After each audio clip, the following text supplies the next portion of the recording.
الله الرحمن الرحيم.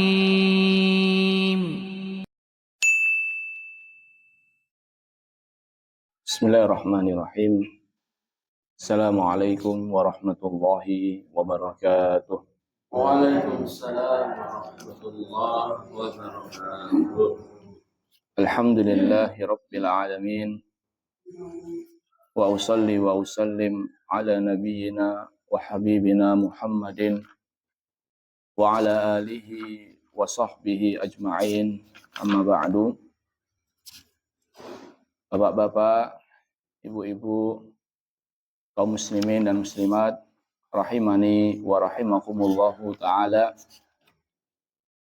Pada kesempatan kali ini kita akan kembali membaca hadis-hadis yang dihimpun oleh Al-Imam Abdul Ghani Al-Maqdisi rahimahullahu ta'ala di dalam kitab beliau yang beliau beri nama Umdatul Ahkam. Kita masih pada pembahasan tayamum. Hadis kita pada kesempatan kali ini adalah hadis dari sahabat Nabi Jabir bin Abdullah, salah seorang sahabat Nabi yang banyak meriwayatkan hadis. An Jabir ibn Abdullah radhiyallahu ta'ala anhuma. Dari Jabir bin Abdullah, semoga Allah meridhai keduanya. Laki-laki, Allah meridhai keduanya. Kenapa jamaah? Karena Jabir dan Abdullah bapaknya sama-sama Muslim. Kemarin hadis tentang tayamum, Imran ibn Husain, bapak anak dan bapaknya Muslim. Ammar bin Yasir sama, Ammarnya Muslim, Yasirnya juga Muslim. Jabir bin Abdullah juga sama, Jabirnya Muslim, Abdullahnya juga Muslim. Anna Nabiyya sallallahu alaihi wasallam qala, bahwasannya Nabi sallallahu alaihi wasallam beliau bersabda, "U'titu khamsan lam yu'tahunna ahadun minal anbiya qabli." Kata Nabi sallallahu alaihi wasallam, saya diberi 5 keistimewaan yang tidak diberikan kepada seorang nabi pun dari nabi-nabi sebelumku. Jadi Nabi sallallahu alaihi wasallam punya 5 keistimewaan yang dimana 5 hal ini tidak diberikan kepada nabi sebelum Nabi Muhammad sallallahu alaihi wasallam. Apa 5 tersebut? Yang pertama, nusirtu birru'bi masirata syahrin. Yang pertama kata Nabi sallallahu alaihi wasallam, saya ditolong oleh Allah Ta'ala dengan rasa takut di hati para musuh sejauh 1 bulan perjalanan. Jadi musuh sebelum berperang dengan Nabi sallallahu alaihi wasallam itu sejauh 1 bulan perjalanan mereka sudah merasa apa? Takut terlebih dahulu. Ini yang pertama. Yang kedua, waju'ilat liyal ardu masjidan wa tahura. Dijadikan untukku tanah sebagai tempat untuk sholat. Jadi tanah dimanapun bisa digunakan untuk sholat. Kecuali tentunya kuburan dan kamar mandi. Wa tahura. Tanah juga dijadikan untukku sebagai alat untuk bersuci. Jadi di antara keistimewaan yang kedua adalah bumi atau tanah dimanapun bisa untuk sholat, dan bumi atau tanah bisa digunakan untuk alat bersuci. Fa ayyuma rajulin min ummati adrakathu shalah falyusalli. Maka dimanapun umatku memasuki waktu sholat, maka dia boleh sholat di situ. Ini yang keberapa? 2. Yang ketiga, wa uhillat liyal ghanaim. Dihalalkan untukku ghanimah. Ghanimah itu artinya adalah harta rampasan perang. Yang keempat, ini belum yang keempat, masih yang ketiga, walam tahilla li ahadin qabli. Yang dimana ghanimah ini tidak dihalalkan bagi seorang pun sebelumku. Ini yang ketiga. Yang keempat, wa u'titu syafa'ah. Saya diberikan syafaat. Maksudnya adalah syafaatul udhma. Nanti kita akan jelaskan. Dan yang kelima adalah wa kana an-nabiyyu yub'atsu ila qaumihi khassah wa bu'istu ila an-nasi 'amah. Yang kelima, keistimewaannya adalah dahulu para nabi diutus untuk umatnya khusus. Sedangkan saya diutus untuk seluruh manusia. Jadi ada 5 keistimewaan Nabi kita Muhammad SAW yang tidak diberikan kepada nabi-nabi sebelum Nabi Muhammad SAW. Pembahasan kita terkait hadis ini kita akan bagi menjadi 2 pembahasan. Yang pertama adalah sabda Nabi, saya diberikan 5 keistimewaan. Pertanyaannya jamaah, 5 di sini pembatasan atau bukan pembatasan? Artinya masih ada keistimewaan yang lain. Kira-kira pembatasan atau masih ada keistimewaan yang lain jamaah? Masih banyak. Artinya 5 di sini disebutkan bukan dalam rangka membatasi. Kenapa demikian? Karena ternyata disebutkan di hadis yang lain, Nabi bersabda, "Fuddiltu 'alal anbiya bisittin." Saya diberikan keistimewaan yang tidak diberikan kepada Nabi sebelumku berjumlah 6. Jadi dalam hadis lain disebutkan bahwasannya keistimewaannya ada berapa? 6. Bahkan Al-Iraqi, salah seorang ulama hadis jamaah, beliau mengumpulkan bahwasannya keistimewaan untuk Nabi kita Muhammad SAW yang tidak diberikan kepada nabi-nabi sebelum Nabi Muhammad itu jumlahnya ada 11 khoslatan. Ada 11 keistimewaan. Jadi intinya penyebutan 5 di sini bukan dalam rangka membatasi. Artinya masih ada keistimewaan yang lain. Contohnya jamaah.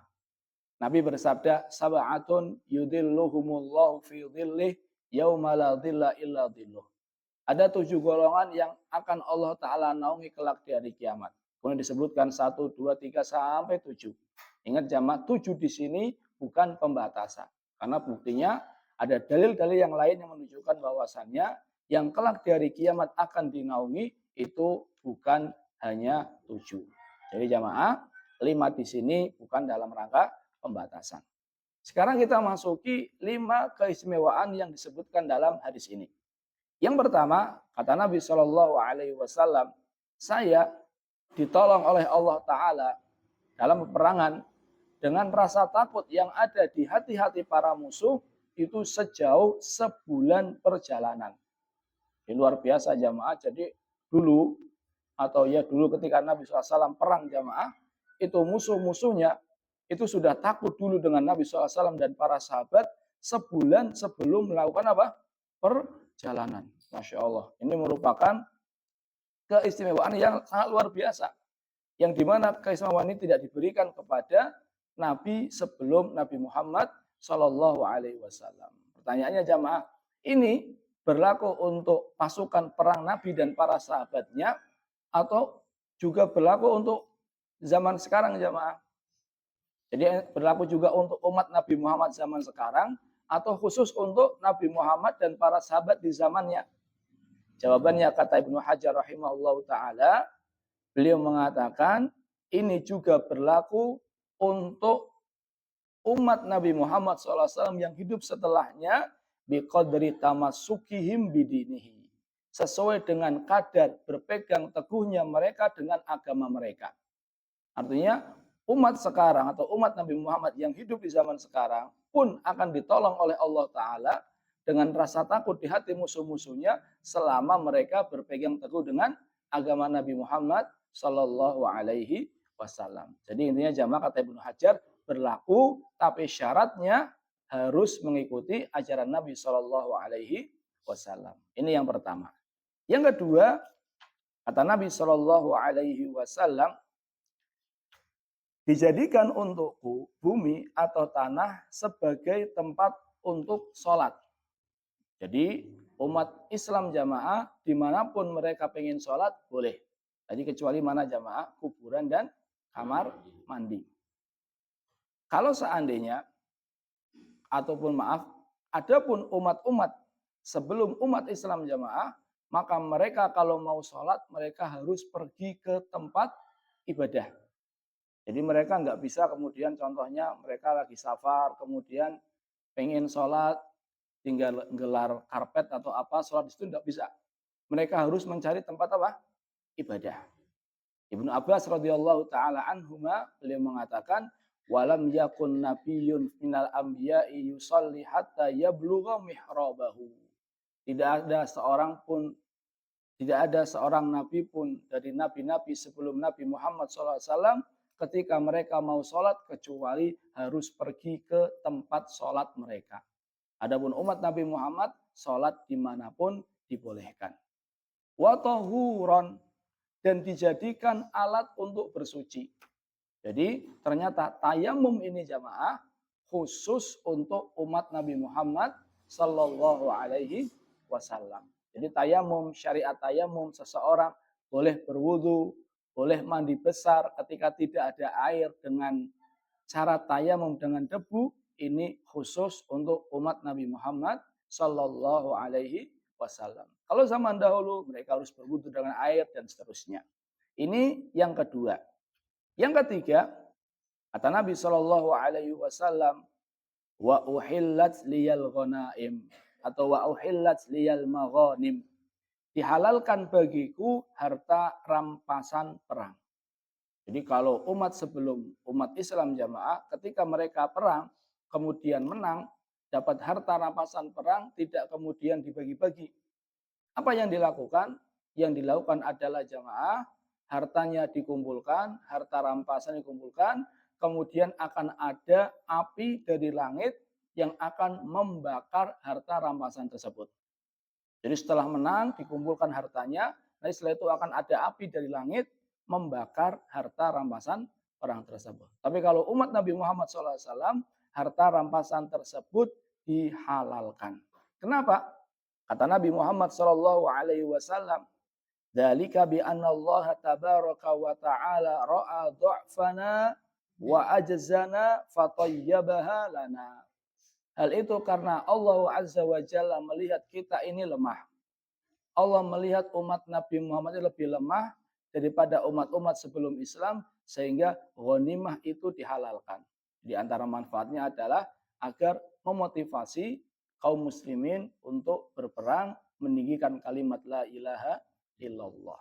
Jadi alasannya adalah karena umat Nabi Muhammad, kata Nabi SAW, itu lemah tidak sekuat umat-umat sebelum umat Islam.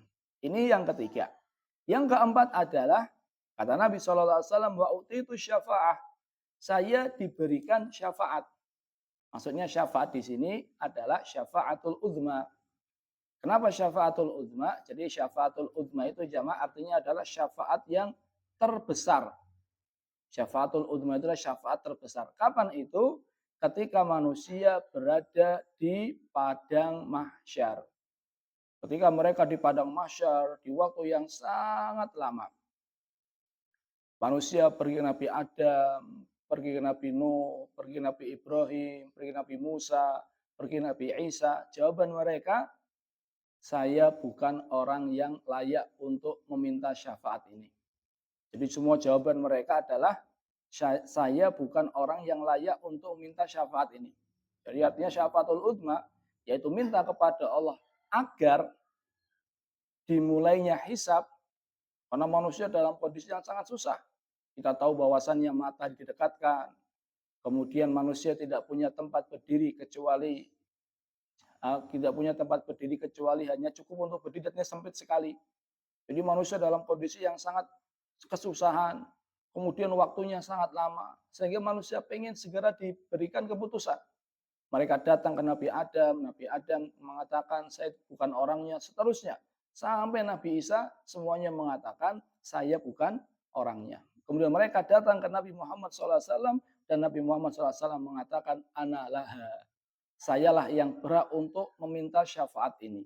Meminta agar manusia diberikan keputusan. Akhirnya Nabi SAW sujud di bawah arasy. Nabi SAW memuji Allah Ta'ala dengan pujian yang sebelumnya tidak diajarkan kepada Nabi Muhammad SAW.